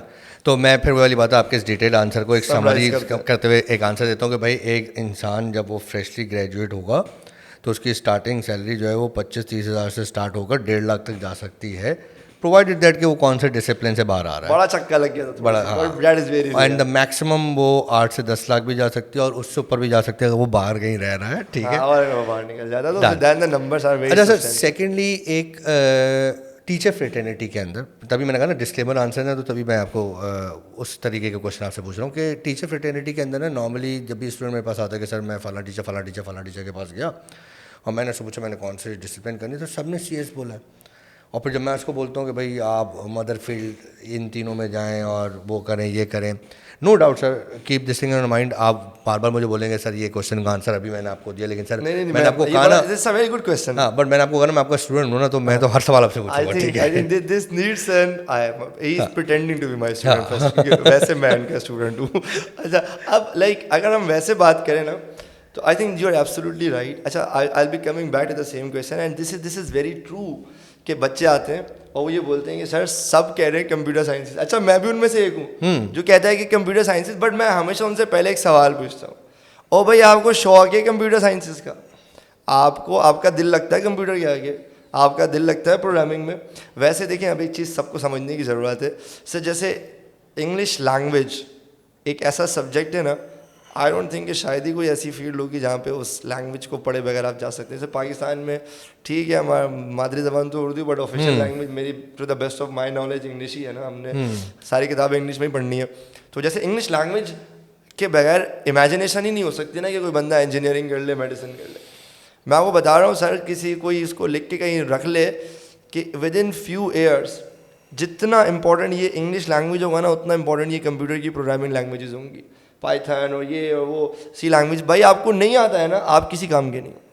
ऐसे ये ऐसे जैसे एक ज़माने में सब नहीं होता था कि अगर भाई आपको, अभी भी होता है, अगर कोई बंदा ये कहता है यार मुझे माइक्रोसॉफ्ट वर्ड यूज़ करना नहीं आता है, मुझे एक्सेल यूज़ करना नहीं आता है, कंपनी हकारत की नज़र उसको से। ना हकारत की नज़र से क्या इंटरव्यू में उठा के वापस भेज देगी, भाई शक्ल भी नहीं दिखाना अपनी, यानी इमेजिनेशन भी नहीं है ना कि मतलब तुमको एक्सेल यूज़ करने नहीं आता है, तुम्हें वर्ड यूज़ करना नहीं आता है। I am telling you in few years कि भाई वो एक कंफर्म क्वेश्चन हो, अगर आपको पाइथन आती है, चाहे आप मेडिसिन के हो, चाहे आप इंजीनियरिंग के हो, आप किसी भी लैंग्वेज, मुझे तो लग रहा है I am pretty sure even in accountancy and other subjects as well, if you don't know programming language, आप मेरे ख्याल से आपसे अगला क्वेश्चन नहीं पूछा जाएगा, आपको वापस भेज दिया जाएगा। This is the magnitude of the impact computer sciences has created. तो obviously computer sciences is a very powerful field to go in. और एक जैसे एक ज़माने में अगर आपको याद हो सर, पेट्रोलियम इंजीनियरिंग का एक बूम आया था। एनआईटी यूनिवर्सिटी ने पेट्रोलियम इंजीनियरिंग लॉन्च किया। ओ भाई फ्रॉम नोवेयर सबसे टॉप जो मेरिट किया था वो पेट्रोलियम इंजीनियरिंग का किया था। और अल्लाह माफ़ करे 5 साल बाद क्या हुआ था कि वो सारे जब ग्रेजुएट हुए थे तो they were literally not able to find good jobs. तो एक तो ये भी चीज़ होती है कि यार अभी तो सब एक किसी फील्ड का बूम है, आगे क्या होगा, बट आप मुझसे ये भी साइन करवा लो। वैसे किसी चीज़ को मैं हमेशा डिस्क्लेमर देता हूँ, कॉन्फिडेंटली बोलता नहीं हूँ, बट कंप्यूटर साइंस में तो मैं साइन करने को तैयार हूँ कि आज जो कंप्यूटर साइंसेस की डिमांड है, आज अगर ये फील्ड पीक पर है, आज से 5 साल बाद 5 टाइम्स ज़्यादा पीक पर होगी। यानी कोई सवाल पैदा नहीं होता कि आप बोलोगे यार all of a sudden computer unless कि अल्लाह ना करे कोई एस्टेरॉयड आके टकरा जाए और फिर दोबारा से स्टेगोने से स्टार्ट हो जाए तो नहीं कह सकता। But otherwise I don't see this coming कि all of a sudden I will like at least अपनी ज़िंदगी में I am gonna hear this कि यार वो कंप्यूटर साइंसेज की तो डिमांड ही खत्म हो गई, हमने पढ़ तो लिया है but all of a sudden market में अब इसकी जॉब्स ही नहीं है, सवाल ही पैदा नहीं होता। तो डेफिनेटली आई वुड एडवाइज कि भाई करो कंप्यूटर साइंसेज, बट इससे पहले ये सवाल मैं जरूर पूछता हूँ टेक सेवी हो, क्या आपका इंटरेस्ट है, अगेन टेक सेवी हो, और भाई तुम्हारा दिल लगता है। Because I be very honest, मुझे इतना मज़ा नहीं आता था कि मैं वो बंदा था जिसने कभी विंडोज इंस्टॉल करना नहीं सीखा। वो हमेशा मेरे कजन आते थे यार विंडोज इंस्टॉल कर दो। सर C++ का नाइटमेयर आ रहा है याद में, इलेक्ट्रिकल इलेक्ट्रॉनिक्स में एक सब्जेक्ट था। ये बहुत मैटर करता है यार, एक चीज़ है उसका स्कोप बहुत ज़्यादा है, सब कुछ है, बट यार आपका इंटरेस्ट नहीं है। So just on the basis of the fact it has a lot of scope, you just cannot dive into the subject and eventually you'll come out of it frustrated। फिर बिला वजह मुल्क को भी गालियाँ दोगे कि यार जॉब्स नहीं मिल रही है, ये नहीं हो रहा है, यार तुम्हारा अपना इंटरेस्ट नहीं, तुम्हारा दिल नहीं लगता है, तुम क्या खाक चीज़ें इन्वेंट करोगे उस फील्ड में, तुम क्या कोई चीज़ डिस्कवर करोगे। तो I think that's very important कि अगर आपका कंप्यूटर साइंसेज में, because I no this is the hot subject, computer sciences में जाएँ, बिल्कुल जाएँ अगर आपका इंटरेस्ट है। तो सर मैं अगर आपका इंटरेस्ट, आपके इस आंसर को मैं कनेक्ट कर देता हूँ आपके उस दूसरे वाले आंसर से कि डिसिप्लिन जब चॉइस करनी है कि किस में जाना है तो किस पर्टिकुलर चैप्टर और सब्जेक्ट को देखते हुए आपके अंदर स्पार्क प्रोड्यूस हुआ, आप उसकी तरफ जाए, रादर देन दुनिया वहाँ जा रही है तो मैं भी चला जाऊँ। हाँ, अच्छा इसमें एक और चीज़ ऐड करूँगा, अक्सर लोग होते हैं जिनके पास ना ओ लेवल्स और ए लेवल्स में कंप्यूटर साइंस होती नहीं है, तो उनका ये सवाल होता है कि सर हम कैसे कंप्यूटर इंजीनियरिंग करेंगे। ओ बिल्कुल कर सकते हो आप, जो यूनिवर्सिटी का कोई भी यूनिवर्सिटी चले जाओ, पहला कोर्स होगा फंडामेंटल्स ऑफ कंप्यूटर इंजीनियरिंग, कसम खा रहा हूँ, पहले आपको 0010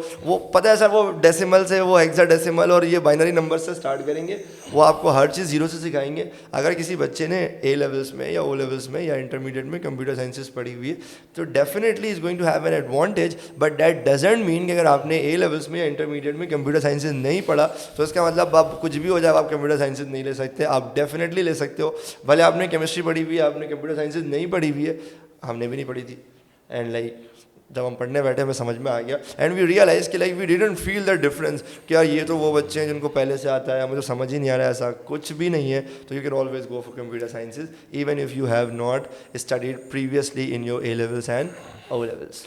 सर अच्छा लास्ट रैपिड क्वेश्चन आपके साथ, क्योंकि ऑब्वियसली बात है इस पूरी हमारा क्वेश्चन रैपिड हो नहीं पा रहा है लेकिन हाँ ठीक है, हम असल में है भी हम दोनों टीचर्स, हम जब शुरू होते हैं ना तो एक बड़ा मुश्किल काम होता है टीचर्स को चुप कराना। सर वो असल में ना हम लोग ने 2 से 4 वाली क्लास कैंसिल करके क्लास यहाँ पे हम पूरा कर रहे हैं हम लोग, ठीक है, क्लास यहाँ हो रही है। सो मैं ये तीसरा क्वेश्चन मेरा ये था कि सर होपफुली मेरे ख्याल से इस पूरी डिस्कशन में बच्चे को अब ये पता चल चुका है कि किस डिसिप्लिन में जाना है और क्या मॉनेटरीज टर्म्स हैं उसके पास, मार्केट वैल्यू कैसे कैप्चर कर सकता है वो, कैलकुलेट कर सकता है कि मैं कहाँ जाना चाहूँगा। सो वन थिंग, एक बच्चा है उसने मैकेनिकल इंजीनियरिंग का फाइनल डिसीजन ले लिया, ठीक है, अब उसको 4 यूनिवर्सिटीज़ ऑफ़र कर रही हैं, ठीक है, ठीक है। ये बड़ा मुश्किल सवाल है। और डिस्क्लेमर तभी बोला ना आपने, पहले बोल दिया कि सर मेरे लिए तो सारी यूनिवर्सिटीज़ बराबर है, तभी मैं कहा आप किसी एक की तारीफ ना करें या करें ना करें, वो आपकी मर्ज़ी, बट फिर भी सर बच्चा तो बच्चा है, तो दिल तो बच्चा है जी, ठीक है सर। तो 4 यूनिवर्सिटीज़ उसको ऑफ़र कर रही हैं, अब वो कैसे डिसाइड करें?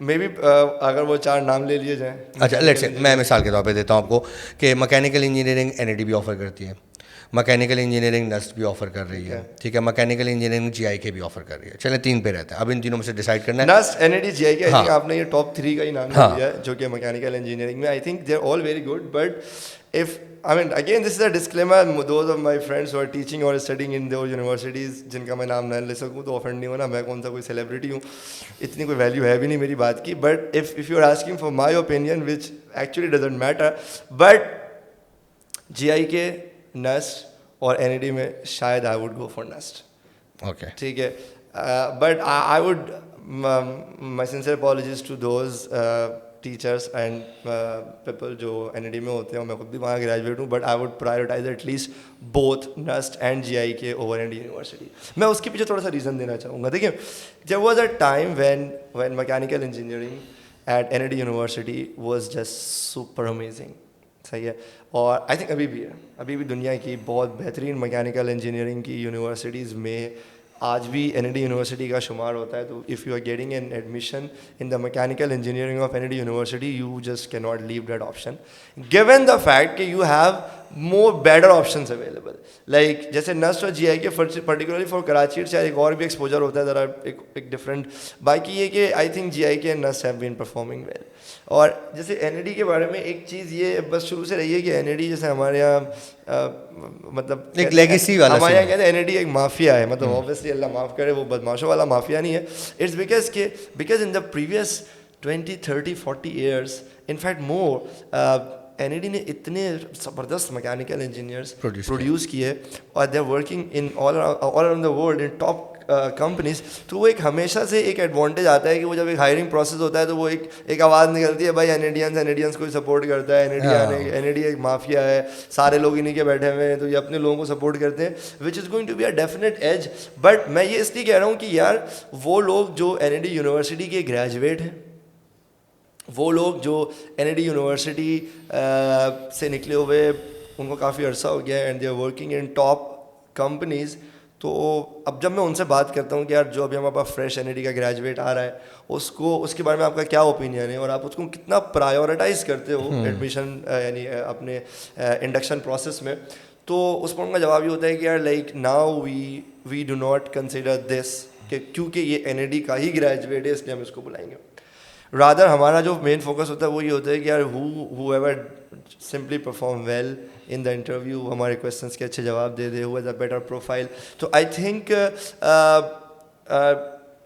you can do good in NAD, you can do equally good in NUST, you can do equally good in GIK, because all of these three have been doing exceptionally well. They all have their legacy as well. But इसमें बहुत important ये हुआ है कि इन 4 सालों में आप अपना क्या पोर्टफोलियो डेवलप करते हैं, अपना आप क्या प्रोफाइल डेवलप करते हैं, आपका थीसिस क्या होता है, आपका फाइनल प्रोजेक्ट क्या होता है। तो I think it would be like quite unfair to actually categorise this, जो कि that I actually did in the beginning, कि मैंने कहा था कि I would prefer GIK and NUST over NED for mechanical engineering, which is just an opinion.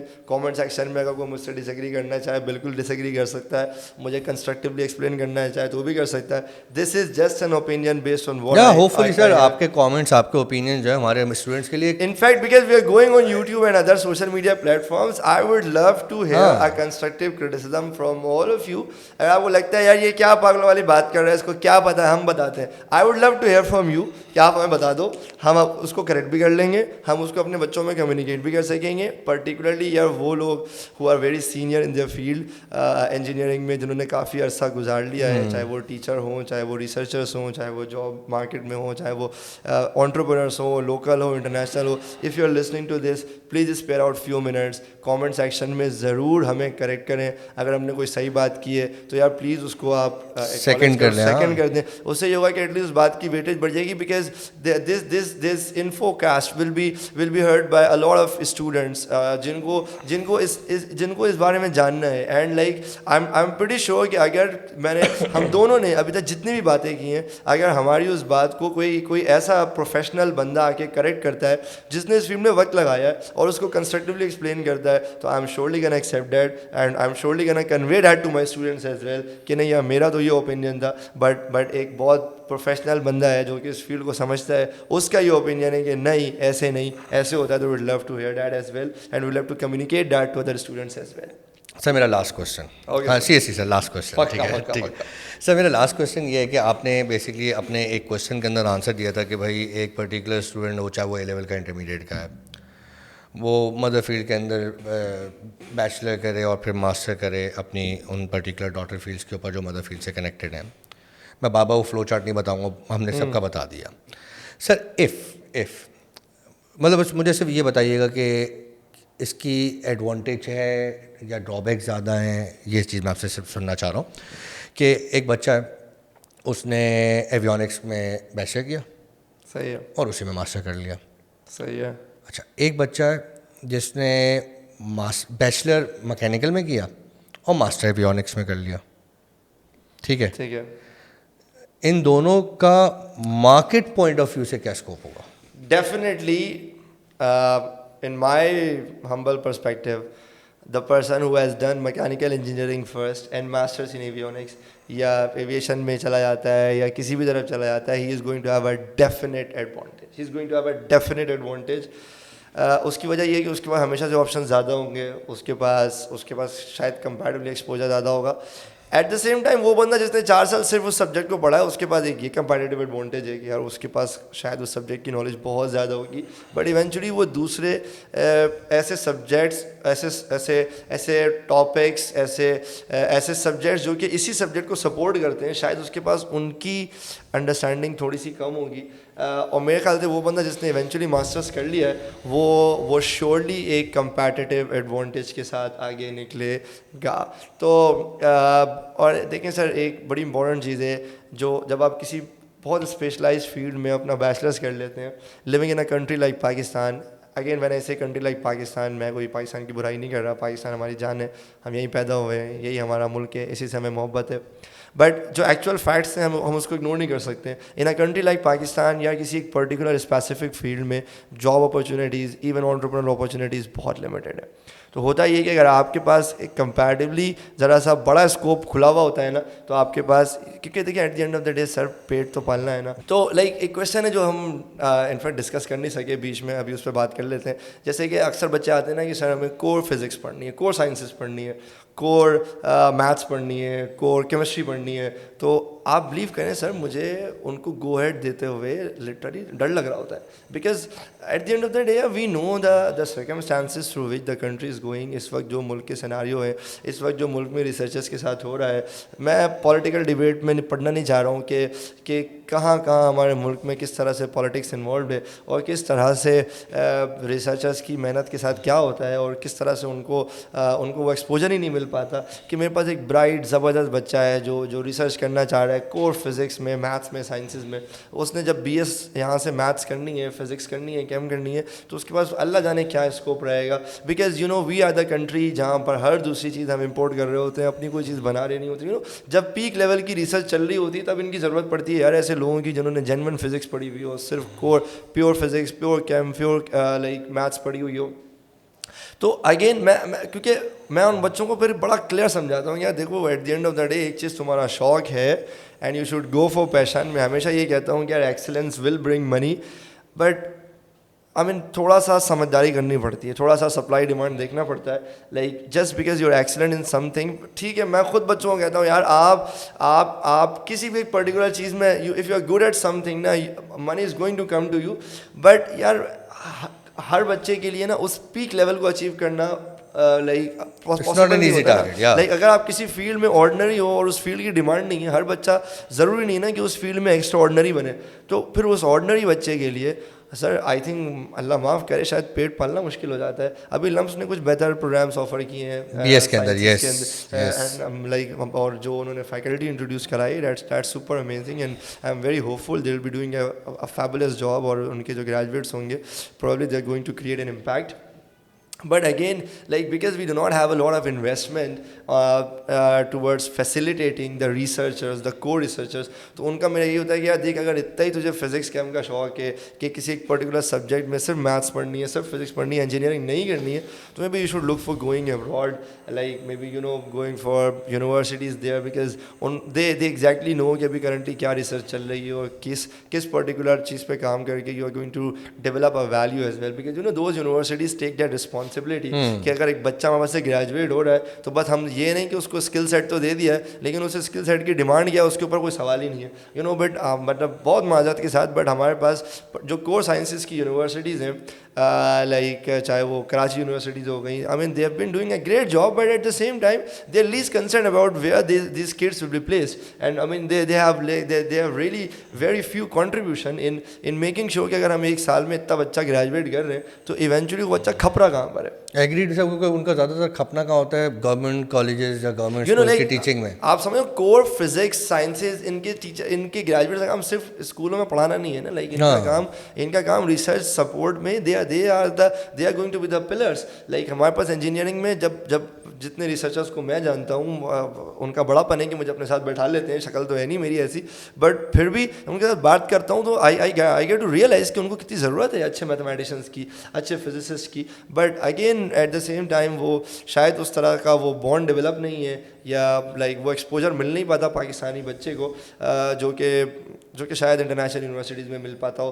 तो like किसी एक पर्टिकुलर स्पेसिफिक फील्ड में जिसकी डिमांड कंपैरेटिवली कम है, उसमें अगर आप कोई बहुत पीक लेवल एक्सीलेंस अचीव कर लेते हैं तब तो ठीक है, but like if you not extraordinary, if you just ordinary in that field, you are probably going to have a tough time in settling your career. अच्छा sir, new CAT basically हमारा E CAT का aptitude test preparation programme भी है, उसमें ना normally बच्चे NU is NUST, GI is GI, and the reason was के जब आप ये दो कर लेते हो तो आप सारे टेस्ट की प्रिपरेशन कर लेते हो, तो this is why you guys go for engineering college. और न्यू कैट में एक बच्चों के काफ़ी सवाल जब आते हैं ना ओरिएंटेशन क्लास के अंदर, उसका मैं चाहूँगा कि इस क्वेश्चन का आंसर जवाब मैं साथ में ऐड ऑन कर दूँ, and then we will go toward the closing part कि BS और BE में क्या फ़र्क है।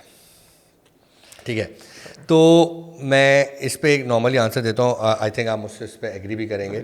ठीक है कि लेट्स से कोई यूनिवर्सिटी है वो BE की डिग्री आपको ऑफ़र कर रही है, लाइक NAD हो गई, कोई यूनिवर्सिटी आपको BS की डिग्री ऑफ़र कर रही है।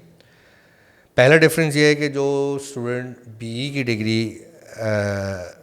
रिसीव करते हैं वो अपने आप को PEC में, पाकिस्तान इंजीनियरिंग काउंसिल में रजिस्टर करा सकते हैं। ठीक है, जो BS में है वो नहीं करा सकते। अच्छा, जब मैं जवाब देता हूँ ना बच्चे जो है ना थोड़े से डर जाते हैं, ऐसा कि BS का तो आपको वैल्यू ही नहीं है। इसका मतलब सर मैं इंजीनियर ही नहीं हूँ, अगर मैं पाकिस्तान इंजीनियरिंग काउंसिल में पूरी दुनिया में BS की डिग्री मिलती है। ठीक है, तो द ओनली डिफरेंस इज कि भाई जो BE करके PEC से रजिस्ट्रेशन करा सकते हैं ना सर, वो बेसिकली से गवर्नमेंट जॉब ज़रूर कर सकता है। BS वाला गवर्नमेंट जॉब नहीं कर सकेगा। उसका रीज़न ये है कि उसके लिए उसको PEC से रजिस्ट्रेशन चाहिए, वो चीज़ें। द ओनली डिफरेंस ये बस है। इंटरनेशनली PEC की रजिस्ट्रेशन को BE वालों की भी वो नहीं मानते ना BS की तो है भी नहीं, वो दोनों को बराबर में करते हैं। So sir thank you. और पूरी दुनिया में इलेक्ट्रिकल इंजीनियरिंग की BS की डिग्री होती है भाई, BS in electrical engineering, BS in computer sciences. तो मतलब ये एक बहुत बड़ा मसला है सर, ये यूनिवर्सिटी तो BS की डिग्री दे रही, BE नहीं दे रही है, तो ये तो बेकारी यूनिवर्सिटी हो गई। और भाई हमारे पास लोकल में बहुत टॉप यूनिवर्सिटीज़ हैं जो BS की ही डिग्री देती हैं, और उसी डिग्री को लेके बच्चा आसमान फाड़ चुका होता है, सब कुछ कर रहा होता है, पूरा प्रोफेशनल करियर अपना सेटल कर चुका होता है। तो this is not a problem about which you should worry about. Thank you so much sir Pasha for taking out time for us और फॉर द स्टूडेंट्स जो बेसिकली A लेवल इंटरमीडिएट के engineering ख़ास तौर पे डिसिप्लिन से connected हैं और वो जो इतने सारे सवालात करते हैं। होपफुली ये पूरी डिटेल डिस्कशन आपकी और मेरी जो है वो उनके काफ़ी क्वेश्चंस को आंसर दे देगी। And thank you so much all the students for listening this long discussion. और होपफुली इस पर्टिकुलर काउंसलिंग सेशन के बाद आपको आपके तमाम क्वेश्चंस के आंसर मिल जाएंगे। For this infocast you have to follow our social media platform like Facebook, Insta and YouTube. Thank you so much.